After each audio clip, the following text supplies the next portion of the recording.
पावसाळा सुरू झाला आणि गृहिणी महिलांना लागले आंब्याच्या लोणच्याचे डोहाळे। आंब्याचं लोणचं करण्याकरिता महिला घराच्या बाहेर गावरान कैरी घेण्याकरिता बाजारात आले असता दर्यापूर बाजारात हिवरखेड येथील गावरान कैरी 100 रुपये किलो याप्रमाणे विक्री सुरू असून त्याच ठिकाणी कैरी फोडणारा हा 10 रुपये किलो प्रमाणे पैसे आकारतो। असे एकूण 110 रुपये किलो आंबा गावरानी असल्याचे मत विक्रेता चंद्रधर कुंभारकर यांनी व्यक्त केले।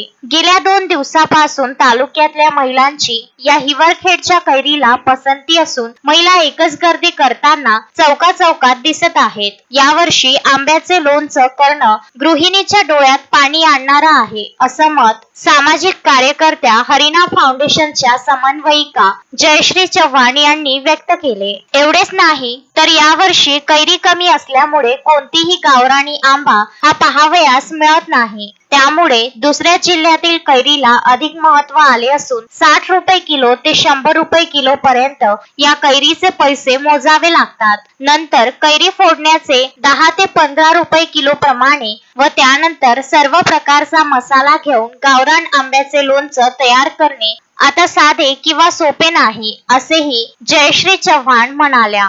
गजानन देशमुख, विदर्भ न्यूज, दर्यापूर।